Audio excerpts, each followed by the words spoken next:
Hi friends, ನಿಮಗೆಲ್ಲ ಮತ್ತೊಂದು ವಿಡಿಯೋಗೆ ಸ್ವಾಗತ. ಫ್ರೆಂಡ್ಸ್, ಇತಿಹಾಸದ ಪುಟಗಳಲ್ಲಿ ಕೆಲವು ವ್ಯಕ್ತಿಗಳು ಕೇವಲ ಒಂದು ದೇಶದ ಗಡಿಯಲ್ಲಿ ನಿಲ್ಲದೆ ಇಡೀ ವಿಶ್ವ ರಾಜಕೀಯದ ದಿಕ್ಕನ್ನೇ ಬದಲಿಸ್ತಾರೆ.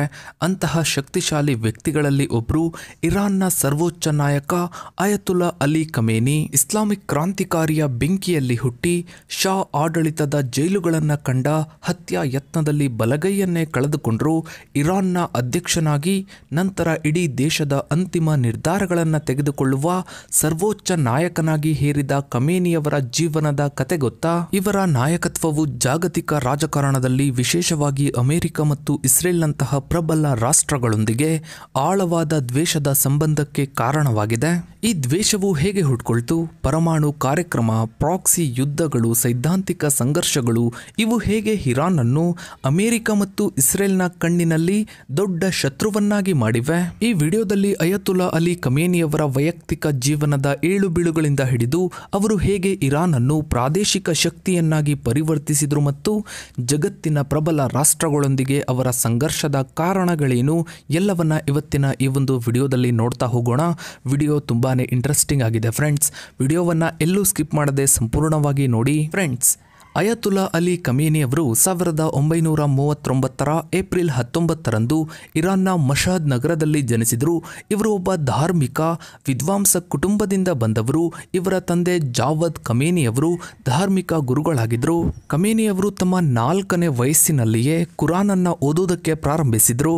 ಖಮೇನಿ ಅವರು ತಮ್ಮ ಇಸ್ಲಾಮಿಕ್ ಧಾರ್ಮಿಕ ಶಿಕ್ಷಣವನ್ನ ಮಷಹದ್ನಲ್ಲಿ ಪ್ರಾರಂಭಿಸಿ ನಂತರ ಕೋಮ್ಗೆ ತೆರಳಿದ್ರು. ಕೋಮ್ನಲ್ಲಿ ಅವರು ಇರಾನ್ ಇಸ್ಲಾಮಿಕ್ ಕ್ರಾಂತಿಯ ನಾಯಕ ಅಯತುಲ್ಲಾ ರುಹುಲ್ ಖೊಮೈನಿ ಅವರ ಪ್ರಮುಖ ಶಿಷ್ಯರಲ್ಲಿ ಒಬ್ಬರಾದರು. ಖೊಮೈನಿ ಅವರ ಬೋಧನೆಗಳು ಮತ್ತು ರಾಜಕೀಯ ದೃಷ್ಟಿಕೋನಗಳು ಖಮೇನಿಯವರ ಮೇಲೆ ಆಳವಾದ ಪ್ರಭಾವ ಬೀರಿದ್ವು. ಇದೇ ಮುಂದೆ ಇವರು ಇಸ್ಲಾಮಿಕ್ ಕ್ರಾಂತಿಯಲ್ಲಿ ಸಕ್ರಿಯವಾಗಿ ಭಾಗವಹಿಸಲು ಮತ್ತು ಇರಾನ್ನ ಸರ್ವೋಚ್ಚ ನಾಯಕರಾಗಲು ಪ್ರಮುಖ ಕಾರಣವಾಯಿತು. 1963ರಿಂದ ಖಮೇನಿಯವರು ಮೊಹಮ್ಮದ್ ರೆಜಾ ಪಹಲ್ವಿ ಅವರ ರಾಜಪ್ರಭುತ್ವದ ವಿರುದ್ಧದ ಪ್ರತಿಭಟನೆಗಳಲ್ಲಿ ಸಕ್ರಿಯವಾಗಿ ಭಾಗವಹಿಸಿದ್ರು. ಈ ಕಾರಣಗಳಿಂದಾಗಿ ಅವರನ್ನ ಹಲವಾರು ಬಾರಿ ಜೈಲಿಗೆ ಹಾಕಲಾಯಿತು. ಶಾ ಅವರ ಪಾಶ್ಚಿಮಾತೀಕರಣ ನೀತಿಗಳು, ರಾಜಕೀಯ ದಮನ ಮತ್ತು ಧಾರ್ಮಿಕ ಸಂಸ್ಥೆಗಳ ಮೇಲಿನ ಹಸ್ತಕ್ಷೇಪದ ವಿರುದ್ಧ ಧಾರ್ಮಿಕ ನಾಯಕರು ಮತ್ತು ಸಾಮಾನ್ಯ ಜನರಿಂದ ವ್ಯಾಪಕ ವಿರೋಧವಿತ್ತು. ಖಮೇನಿಯವರು ಅಯತುಲ್ಲಾ ಖೊಮೇನಿಯವರ ಆಪ್ತ ಶಿಷ್ಯರಾಗಿದ್ದರಿಂದ ಅವರು ಖೊಮೈನಿಯವರ ಕ್ರಾಂತಿಕಾರಿ ವಿಚಾರಗಳನ್ನು ಪ್ರಚಾರ ಮಾಡಿದ್ರು ಮತ್ತು ಪ್ರತಿಭಟನೆಗಳನ್ನು ಸಂಘಟಿಸಿದರು. ಈ ರಾಜಕೀಯ ಚಟುವಟಿಕೆಗಳಿಂದಾಗಿ ಅವರನ್ನ ಹಲವಾರು ಬಾರಿ ಶಾ ಆಡಳಿತದಿಂದ ಬಂಧಿಸಲಾಯಿತು ಮತ್ತು ಜೈಲಿಗೆ ಹಾಕಲಾಯಿತು. ಈ ಜೈಲುವಾಸಗಳು ಅವರ ಕ್ರಾಂತಿಕಾರಿ ಬದ್ಧತೆಯನ್ನ ಇನ್ನಷ್ಟು ಗಟ್ಟಿಗೊಳಿಸಿದ್ವು. ನಂತರ 1979ರ ಇಸ್ಲಾಮಿಕ್ ಕ್ರಾಂತಿಯಲ್ಲಿ ಇವರು ಪ್ರಮುಖ ಪಾತ್ರ ವಹಿಸಿದರು.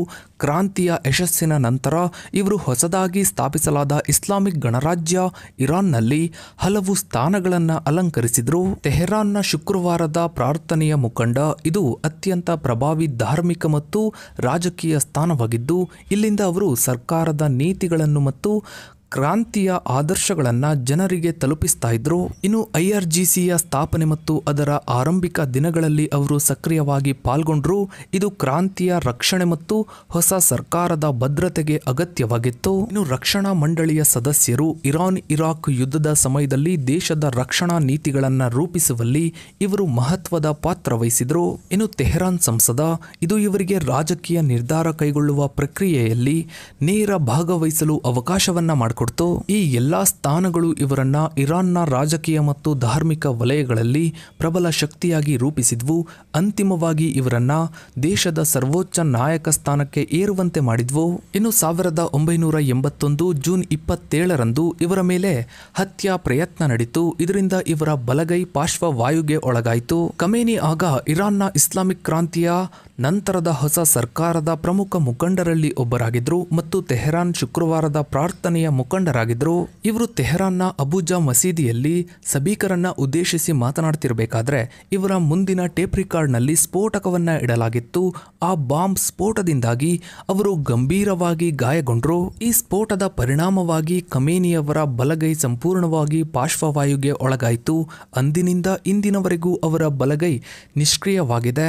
ಈ ಗಾಯವು ಅವರ ದೈಹಿಕ ಸ್ಥಿತಿಯ ಮೇಲೆ ಶಾಶ್ವತ ಪರಿಣಾಮ ಬೀರಿದ್ರೂ ಕೂಡ ಅವರ ರಾಜಕೀಯ ಮಹತ್ವಾಕಾಂಕ್ಷೆಗಳ ಮೇಲೆ ಅಥವಾ ಇರಾನ್ನ ನಾಯಕತ್ವದಲ್ಲಿನ ಅವರ ಏರಿಕೆಯ ಮೇಲೆ ಯಾವುದೇ ಪರಿಣಾಮ ಬೀರಲಿಲ್ಲ.